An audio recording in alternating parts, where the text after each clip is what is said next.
Bonjour à toutes et à tous, bienvenue dans ce premier module d'initiation à la science des données.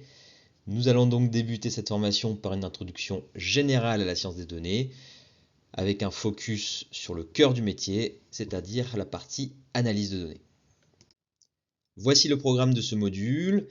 On va donc commencer par une introduction générale à la formation pour voir ce qu'est la science des données et pourquoi s'y intéresser dans le domaine de la santé. Et dans un second temps, on va s'intéresser donc à l'analyse de données en elle-même. On va voir donc les différentes étapes, les points qui sont indispensables à vraiment checker avant de se lancer dans tout projet d'analyse de données. Et puis on finira par faire un petit tour d'horizon des différents logiciels qui existent, gratuits ou payants, et on fera un guide d'installation pour le logiciel StatEd. Alors on en parle depuis le début, mais finalement, c'est quoi la science des données ? La science des données, c'est une discipline dont le but est de comprendre comment extraire de l'information utile ou une structure à partir de données brutes. Autrement dit, comment extraire de la connaissance à partir de données empiriques. Comment on passe de données brutes, non traitées, à des modèles qui vont être exploitables et utiles pour une tâche pratique. L'objectif final, ça peut être soit de faire de la modélisation pure, c'est-à-dire capturer la variabilité des données sous forme de modèles plus général pour mieux comprendre ce qui sous-tend la structure des données, ou nous aider à les comprendre, à mieux les décrire, voire à synthétiser de nouvelles données. Soit faire de la prédiction, c'est-à-dire comment prédire ce qui va se passer dans le futur à partir d'un modèle établi sur des données de terrain. Alors des exemples, vous en connaissez probablement et on va passer en revue certains, dans le domaine de la santé principalement, mais ça touche également donc très fortement des domaines plus mercantiles et financiers notamment. Et vous pouvez voir donc le domaine de la science des données est relativement large et peut également comprendre de nombreuses sous-catégories, que l'on s'intéresse plus à la partie traitement des données brutes, à la partie vraiment modélisation, à la partie mise en place d'algorithmes mathématiques, ou à la partie exploitation, codage logiciel, présentation des données et utilisation sur le terrain. C'est donc un domaine qui est en pleine expansion, d'une part du fait de l'explosion de la quantité de données générées, comme on l'a vu dans la présentation de cette formation, mais surtout du fait de développement récent des capacités de calcul qui permettent actuellement aux algorithmes de traiter et d'exploiter des très grandes quantités de données. Du fait de ces ambitions, la science des données est également à la frontière entre différents domaines. Et si on conçoit volontiers qu'elle fasse appel à des notions de mathématiques, de statistiques et d'informatique, on oublie qu'il faut également des connaissances métiers, c'est-à-dire une connaissance du terrain pour compléter ce champ. Et ça, finalement, c'est vraiment le cœur, à mon sens, de toute problématique de data science. Avant de sortir des algorithmes complexes et des méthodes innovantes, il faut avant tout avoir une problématique pratique, concrète, à laquelle notre approche de data science va apporter une solution ou une amélioration. Et donc si pour nous, ça va être l'amélioration du soin, la découverte de nouvelles molécules, par exemple, dans d'autres champs, ça pourrait être l'identification de nouveaux clients ou le ciblage publicitaire. Cette expertise, elle joue donc un rôle majeur et il faut bien en avoir conscience et se rappeler que la science des données elle nécessite des compétences mixtes. Et en particulier, on a besoin d'experts en santé qui comprennent un minimum ce qui se passe derrière les algorithmes pour pouvoir mieux travailler avec les experts côté statistique et côté informatique. Et c'est là finalement que les projets marchent le mieux, c'est quand on arrive à parler la même langue avec les différents intervenants. Et rappelez-vous que la créativité, l'innovation, elle peut venir de chacun des trois domaines dans le domaine donc de la data science. Alors quelques exemples dans le domaine de la santé, quelques applications concrètes. Le premier ici que je vous ai mis, c'est un modèle donc développé par la start-up française Owkin dans le cancer du sein. Ils ont donc entraîné un réseau de neurones sur des données anapath de plus de 1400 patientes. Et le modèle permet en gros, à partir d'images de coupe anapath, d'images de cancer du sein, de prédire la probabilité de survie sans métastase à 5 ans, avec comme vous pouvez le voir ici une interface graphique qui est assez claire et qui a l'air très user-friendly, qui peut être utilisable par n'importe qui. Et donc un des buts de cette formation, ça va être de vous donner toutes les clés pour que si demain on vient vous voir dans votre service avec un tel logiciel, vous puissiez en évaluer l'intérêt, l'applicabilité et la généralisation pour vos propres patients et en juger l'intérêt clinique in fine pour votre pratique. Deuxième exemple, ici avec une image tirée d'un commentaire récent publié dans le New England, qui concerne donc ici les dispositifs médicaux en santé.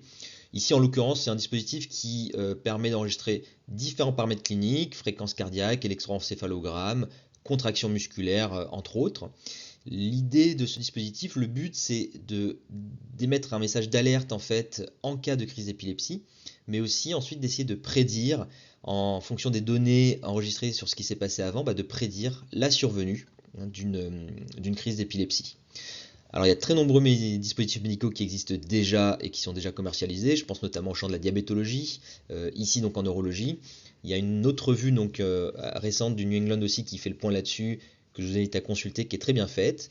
Et l'idée là encore, ça va être de vous donner toutes les clés pour bien comprendre ce que font ces dispositifs, qu'est-ce qu'ils analysent, quels bénéfices ils peuvent apporter, et particulièrement donc avec la complexification des outils dits d'IA, qui vont de plus en plus nous être proposés, ça va être important d'essayer de découper un petit peu ces outils pour mieux comprendre ce qu'ils font.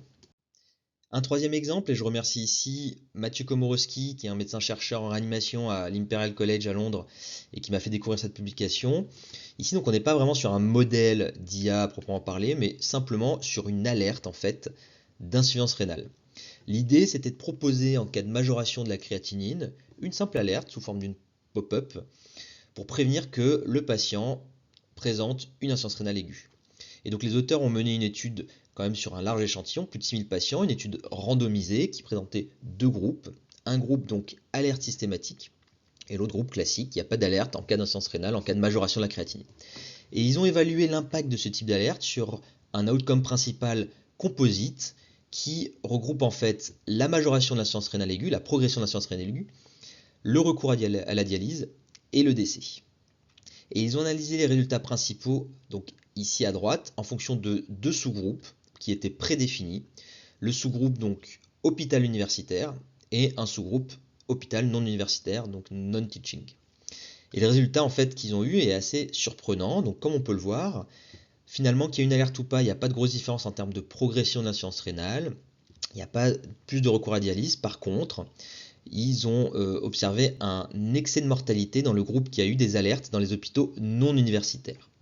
Alors les auteurs n'expliquent pas bien les résultats qui sont difficiles à expliquer.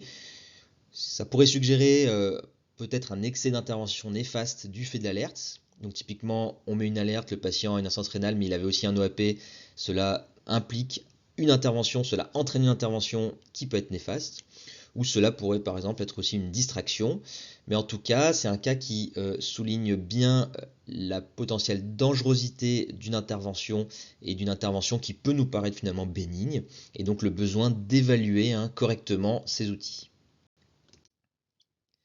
On va donc être exposé de plus en plus à ce genre d'outils, à des algorithmes qui sont censés nous aider dans notre pratique quotidienne, voire complètement la révolutionner.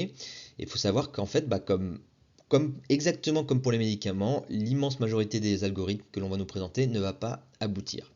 Alors en général, on est bien sensibilisé au circuit de développement des médicaments, avec cette notion, ici on l'a remis, que sur des dizaines de milliers de candidats, il y en a seuls quelques-uns qui vont passer les barrières de la phase 3, ce qui nous pousse en général à la prudence quand on nous présente des essais précoces. Et bien en fait pour les algorithmes, c'est exactement la même chose. Vous pouvez le voir ici, donc c'est un exemple pratique dans le domaine de la réanimation, et finalement donc sur des centaines, des milliers de prototypes, il y en a très peu qui vont passer la barrière de l'évaluation clinique et être approuvés ensuite. Et il va falloir être vigilant donc face à des prototypes, à des outils qui nous sont vendus comme révolutionnaires sous prétexte qu'ils soient basés sur l'IA. Il faut bien les resituer à leur niveau de développement, tout comme avec les médicaments, tout comme on a l'habitude de le faire en tout cas avec les médicaments. Et puis un contre-exemple, parce qu'il en fallait bien un, avec les algorithmes actuels, il est très facile d'entraîner un modèle biaisé et faire ressortir des performances exceptionnelles. Depuis quelques temps, j'ai des alertes PubMed hebdomadaires sur donc, le champ de l'intelligence artificielle en hématologie. Et en fait, il n'y a pas une semaine qui passe sans que je reçoive des dizaines de papiers de ce type. Donc, c'est en fait des modèles qui rapportent des performances donc exceptionnelles pour ici donc la reconnaissance d'images de frottis sanguins pour la détection de leucémie aiguë. Donc on peut voir ici, quand on regarde assez rapidement, que leur modèle en fait a une pression qui est à plus de 99% sur les tâches de reconnaissance des images leucémiques. Et on peut voir donc que c'est un modèle qui utilise le deep learning, des réseaux de neurones convolutifs. Donc on se dit, bon bah quand même, voilà, c'est des gens qui font de l'IA avec des réseaux de neurones, c'est des gens qui doivent savoir ce qu'ils font, des performances exceptionnelles, ça a l'air d'être quelque chose de dingue.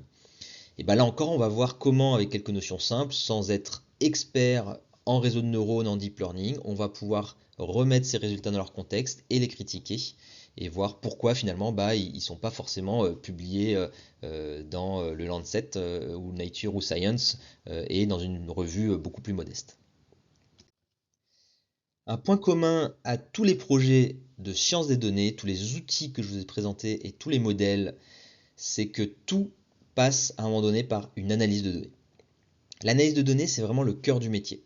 Et finalement, c'est souvent cette partie qui va vous intéresser pour vous aider dans vos différents projets scientifiques ou si vous bossez avec des biostatisticiens pour vous aider à bien comprendre les différentes étapes qui se passent derrière une analyse de données pour vous aider à gagner en efficacité et vous assurer d'avoir des données de bonne qualité et des résultats qui sont fiables et de bonne qualité. Voici donc les différentes étapes d'un projet d'analyse.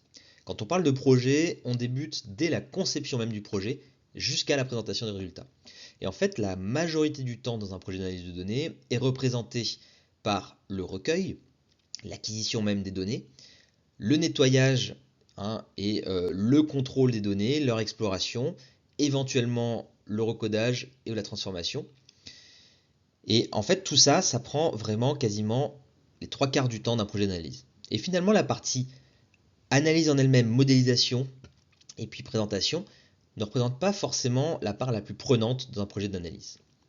Il est donc crucial de bien connaître et optimiser ces différentes étapes et on va voir notamment au cours du module 2 comment, dès le recueil, avoir des données les plus propres possibles et prêtes à l'analyse pour permettre de gagner un maximum de temps sur ces étapes précoces et s'assurer ensuite une analyse qui va être de bonne qualité. Alors voici ce qui se passe souvent en pratique. On a donc la situation bien connue et assez classique, un interne qui se lance dans un recueil de données assez long. En fait, c'est le PH du service qui a une idée et qui lui a proposé de s'y intéresser. Donc l'interne est très motivé, il n'a jamais fait de recherche, il n'est pas aiguillé, mais il fait confiance et il commence tête baissée le recueil pour le projet. Une fois le recueil fini, on vient voir le biostatisticien pour les analyses.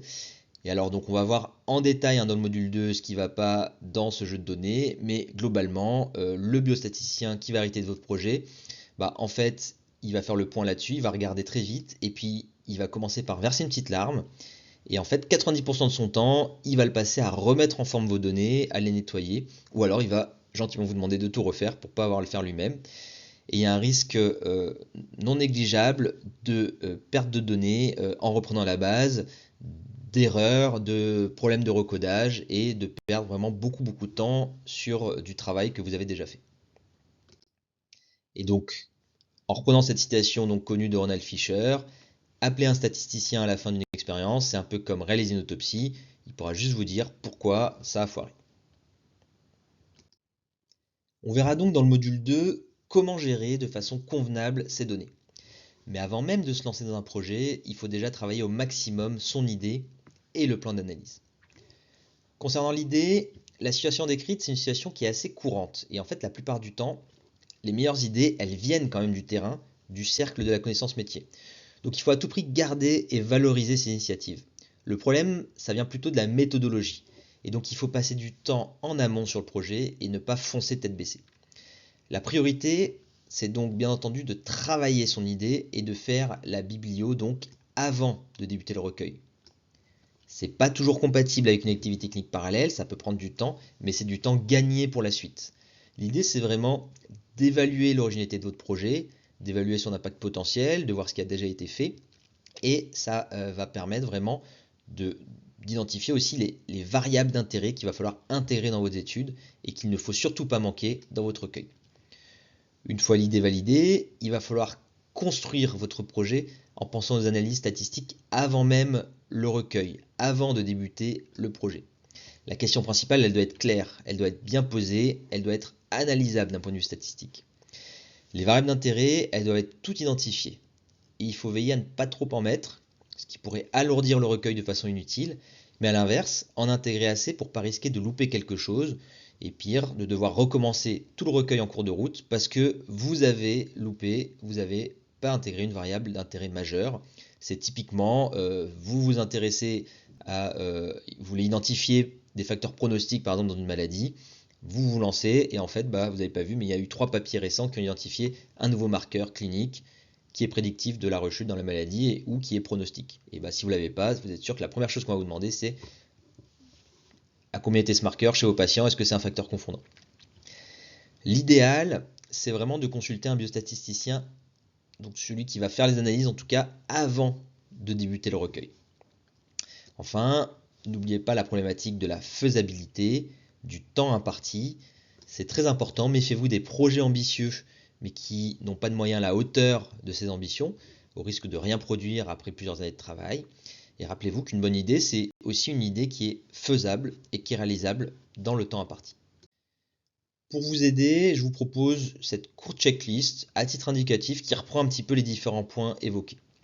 Donc concernant le fond du projet, j'insiste encore, l'importance donc de faire l'état de la littérature sur le sujet avant de se lancer et surtout d'identifier les variables d'intérêt pour être sûr de ne pas les louper et de ne pas avoir des facteurs confondants qu'on n'aurait pas inclus dans notre analyse. Le point de la faisabilité, qui est également souvent oublié ou passé rapidement, a également son importance, selon ce que vous attendez du projet. Bien définir le type de recueil, est-ce que ça va être quelque chose de prospectif ou rétrospectif, et surtout, est-ce qu'il y a une base de données déjà qui existe, qui va réaliser le recueil, dans combien de centres, est-ce qu'il faut prévoir des déplacements complémentaires, est-ce que c'est compatible avec votre deadline, en cas selon votre projet, et la partie déclaration légale, est-ce qu'il y a déjà l'autorisation pour réaliser l'étude? Pensez-y, parce que ça peut prendre un peu de temps, et qu'en théorie, on est censé quand même l'avoir avant de débuter. Pour le design, rappelez-vous qu'il faut bien définir la question en amont, et savoir déjà quel va être donc votre critère de jugement principal, et quels seront les tests statistiques qui vont être employés. Idéalement, les analyses doivent normalement être pré-spécifiées. On doit tout définir à l'avance pour éviter justement de faire du p-hacking et l'inflation du risque alpha avec les analyses multiples qui peuvent être faites à visée exploratoire. Bon, en pratique, on sait que c'est pas souvent respecté dans les rétrospectives. C'est pas toujours d'ailleurs grave entre guillemets sur de la recherche purement exploratoire parce que on peut pas toujours tout prévoir. Mais si vous êtes avec une étude clinique normalement bien définie à l'avance, tout doit être défini à l'avance, tout doit être préspécifié pour ne pas faire n'importe quoi en fait avec les statistiques. Et puis donc, bien entendu, le calcul du nombre de sujets, l'inclusion des facteurs de confusion potentiels, ce qui revient en fait finalement au point sur les variables d'intérêt à inclure, mais ce qui va être un point majeur pour votre étude et pour les biais de confusion. Et donc, s'il y en a, définir la stratégie que vous allez mettre en place pour les prendre en compte. Ça peut être de la stratification, du propensity score, ça peut être du multivarié simple, mais en tout cas, il faut aussi le définir à l'avance. Alors en termes de logiciels, de très nombreuses solutions existent, et je vais ici vous en citer que quelques-unes parmi les plus connues. Alors je m'excuse d'avance du coup pour tous les très bons logiciels que je ne vais pas présenter. Il faut voir cette sélection comme quelque chose de purement indicatif et pas du tout exhaustif. Donc voici une courte sélection de logiciels gratuits avec ici tous une interface graphique. Donc vous connaissez généralement Biostat TGV qui permet surtout de vous décrire les différents tests statistiques et vous propose des outils comme le calcul du nombre de sujets nécessaires par exemple. Ensuite il y a des logiciels comme Jamovi, JASP, Sofa qui vont un peu plus loin dans les analyses avec une interface graphique plutôt simple à utiliser. Et donc StatEd que je vais vous présenter, qui est un logiciel qui a été donc intégralement conçu pour permettre de réaliser l'ensemble des analyses statistiques de base avec une interface graphique qui est intuitive et qui permet également la gestion de plusieurs types de modèles et notamment la gestion des données temps dépendants. À côté de ces logiciels, il faut quand même citer les deux grands noms de la science des données que sont donc R et Python. R et Python en fait ce sont plus que des logiciels, ce sont vraiment des langages de programmation qui vont vous permettre de réaliser toutes les analyses possibles et imaginables sans aucune limite. Ces deux langages sont les plus utilisés dans le domaine de la science des données, et si R est clairement orienté statistique et data science, Python sera encore plus large et permettra d'ouvrir sur d'autres champs de l'informatique. La grosse contrepartie, c'est qu'il va falloir apprendre à coder. Et apprendre un de ces langages, c'est très rentable sur le long terme si vous comptez faire de la recherche, réaliser vous-même vos analyses, ou pouvoir par exemple utiliser certains packages pour vous lancer dans la bioinformatique, faire de la transcriptomique, en tout cas ne plus être limité sur le versant logiciel. En revanche, il y a des courbes d'apprentissage, notamment de R, qui vont être très ingrates, et donc ça ne vaut pas du tout le coup si votre but c'est juste de réaliser des analyses de base pour par exemple passer votre thèse, un projet entre guillemets biologique simple, de participer à des articles qui emploient des statistiques classiques, ou juste de mieux comprendre ce qui se passe derrière une analyse de données.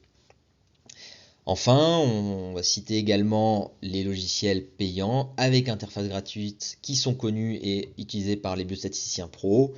Il y a SPSS, SAS par exemple, qui sont très puissants, qui vous permettent de faire toutes les statistiques habituelles. GraphPad, qui est un peu la star des labos de recherche parce qu'il a une interface facile pour faire des graphiques, mais il va être parfois assez limité en termes de modélisation. Et puis XLStat, qui a l'avantage d'être directement intégré sous Excel. StatEd, c'est donc un logiciel qui est à la fois libre, mais aussi gratuit, et qui a été conçu sur mesure pour réaliser toutes les analyses qui sont faites de façon classique dans un article scientifique. Il faut savoir en fait qu'à la base, je l'avais développé spécialement pour les thèses de médecine. Pour la petite histoire, quand j'étais en thèse de recherche, je me suis beaucoup formé donc aux statistiques, à la bioinformatique, et à l'époque, j'avais pas mal d'amis qui passaient leur thèse de médecine et qui m'ont demandé du coup de faire leurs statistiques. Et avec le temps, j'ai eu de plus en plus de demandes, avec des projets qui forcément m'intéressaient pas tout le temps, parce qu'il y avait des domaines très variés. Et surtout, je voyais des amis qui arrivaient, qui me demandaient, ils avaient un jeu de données qui n'était pas du tout propre, très mal designé au début, personne qui les encadrait la plupart du temps, parfois même en médecine générale, ça arrive souvent, en fait, on est complètement lâché parfois face à la thèse. Et ils me demandaient, en fait, avec leurs données qu'ils avaient récoltées comme ils pouvaient, de faire un coup de baguette magique et de faire ressortir quelque chose. Et donc le fait que je fasse moi-même les statistiques, finalement ça faisait aussi un peu reposer indirectement sur moi une partie de la réussite du projet. Donc plutôt que d'essayer de me démener avec ça, ce qui prenait en plus beaucoup de temps, j'ai trouvé plus intéressant de proposer un outil qui non seulement allait me faire gagner du temps, mais surtout ça allait permettre à tout le monde de s'impliquer directement dans l'analyse de données et de se rendre compte en fait que si vous avez une base qui est mal conçue, c'est l'enfer de faire une analyse et on n'arrive à rien en sortir de correct derrière. On ne peut pas s'occuper d'une base qui n'est pas propre, qui est sur un projet mal ficelé avec des questions qui ne sont pas bien posées et on ne peut pas sortir quelque chose de valable de tout ça. Et donc finalement, ressortir du projet sans forcément avoir des meilleurs résultats, mais en ayant au moins grandement gagné en autonomie, en compréhension et en ce qu'est l'analyse de données, en ayant soi-même mis les mains dans le cambouis. Donc fin de parenthèse, StatEd, ça vous permet de faire l'ensemble des analyses statistiques de base, comme on va le voir, du contrôle des données jusqu'à la modélisation multivariée. Et surtout, l'outil va vous guider dans le choix des tests pour éviter de faire n'importe quoi. Alors attention, il faut quand même avoir quelques notions de statistiques de base. Faut quand même comprendre ce qu'on fait pour savoir quand est-ce qu'on peut utiliser un test paramétrique ou pas, quand est-ce qu'on peut appliquer des modèles simples ou multivariés. Et donc on ne peut pas non plus lancer tout ça sans avoir un minimum de connaissances sous-jacentes. Et donc l'outil est publié et citable s'il est utilisé notamment à des fins de recherche. Pour utiliser l'outil, deux possibilités. La plus simple et la plus rapide, c'est d'utiliser les versions en ligne avec les liens que je vous ai mis ici. Donc ça marche à peu près n'importe où, il y a très peu de limitations. La seule chose à savoir, c'est que quand vous utilisez la version en ligne, vous devez quand même charger vos données sur des serveurs tierces qui sont les serveurs de shinyapps.io. Et donc en théorie, rien n'est gardé parce qu'ils n'ont pas la place et que ça a un coût de stocker les données et qu'ils ne peuvent pas stocker toutes les données qui sont envoyées sur leur serveur. Mais ça reste théorique, c'est-à-dire que si en fait il faut une copie de tout ça, on n'en a aucune idée et moi je ne peux pas vous l'assurer à 100%. Donc si vous avez le moindre doute, ou en tout cas si vous avez peur pour des données qui sont un peu sensibles, c'est sûr que la version en ligne, ça implique quand même que vous chargez vos données sur leur serveur, et en théorie c'est détruit après, mais vous n'en avez pas la certitude à 100%. Donc si vous utilisez StatEd régulièrement ou que vous avez peur pour vos données, le mieux c'est quand même de l'installer en local. L'avantage en local, c'est que vous êtes sûr que tout reste sur votre ordinateur, il n'y a rien qui transite sur des serveurs tierces. Et pour installer StatEd, il faut donc d'abord installer le logiciel R. Donc je vous ai mis le lien ici vers la dernière version téléchargeable. À l'heure de la vidéo, c'est la 4.3.3, mais vous pouvez mettre les versions les plus récentes en fonction de quand vous installez. Une fois R installé, vous pouvez trouver les consignes d'installation de Stated sur le GitHub ou bien sur cette diapositive, j'ai tout repris. Donc vous ouvrez R, prenez l'habitude si possible la première fois de l'ouvrir en mode administrateur, ça sera toujours plus simple, mais si vous ne pouvez pas, si c'est restreint, vous pouvez juste ouvrir le logiciel. Et en fait, vous allez avoir un invité de commande qui va apparaître et vous allez donc copier-coller les commandes que vous voyez ici. Donc en fait, vous avez une première ligne de commande, install package remote, qui va installer un package qui s'appelle remote. Ce package, en fait, il vous permet de télécharger Stated de façon un peu automatisée. Puis une fois que c'est fini, vous allez pouvoir ensuite taper cette commande qui vous permet d'installer Stated. Ces deux manips, vous allez les faire qu'une seule fois. Une fois que c'est installé, vous n'aurez plus à les refaire. Et donc ensuite, quand vous ouvrez R, vous aurez uniquement à taper cette commande qui va vous permettre de lancer l'application. Voici donc l'exemple avec des captures d'écran. Donc on a ouvert R ici. On a commencé donc par taper la commande. Vous voyez, donc dans l'invité de commande, on a tapé install.package remote pour installer le package remote. Quand vous tapez cette commande, en fait, on va vous demander de sélectionner un serveur. Et donc vous allez sélectionner un serveur qui correspond à la ville la plus proche de chez vous, ou le pays le plus proche de chez vous. Et vous validez. Et en fait, quand vous validez, vous allez avoir soit tout va se lancer tout de suite et ça va prendre 5 à 10 minutes, soit on peut vous demander est-ce que vous voulez mettre à jour les autres packages. Et donc là, vous mettez non. Donc en fait, vous tapez sur entrée. Si on vous propose quelque chose, vous ne mettez pas à jour vos autres packages pour pas induire de conflit. Et donc là, il va y avoir 5-10 minutes, plus ou moins, selon votre ordinateur et selon votre réseau, où le logiciel va s'installer. Et une fois que le logiciel est installé, si vous relancez R, et bah en fait, après maintenant, quand vous lancez R, vous avez uniquement à taper la ligne de commande stated run app qui apparaît ici en respectant bien les majuscules de stated. Et donc, bah, vous allez avoir le logiciel qui va se lancer dans votre navigateur. Alors, si l'installation n'a pas marché, essayez en lançant R en mode administrateur. Et si vous êtes sur un ordinateur qui peut être restreint, sans droit administrateur ou avec des politiques réseau particulières, comme certains CHU, et ben il faut voir déjà si vous pouvez télécharger des packages distanciels. Et sinon, la solution backup, c'est de télécharger le package Stated et de l'installer en manuel, faire une installation locale donc de package à partir du Stated en local. Et vous pouvez me contacter, bien entendu, si le problème persiste. Voilà donc un petit récap des principaux messages de ce premier module. On a pu apercevoir ce qu'était la science des données, les différents domaines, et comment les professionnels de santé vont être de plus en plus confrontés à des problématiques de science des données, dites d'IA, d'intelligence artificielle. On a également vu qu'au cœur de la science des données réside donc l'analyse de données, qui constitue véritablement le cœur du métier, et que tout projet d'analyse doit être mûrement réfléchi et défini en amont pour espérer en obtenir les meilleurs résultats. Enfin, on a fait un tour assez rapide donc, des logiciels disponibles et on a vu comment installer Stated. Et donc dans le prochain module, nous allons parler des données en elles-mêmes, les différents types de variables, on va voir comment constituer une base de données propre et sécurisée, et les différentes étapes qui permettent de contrôler les données après le recueil.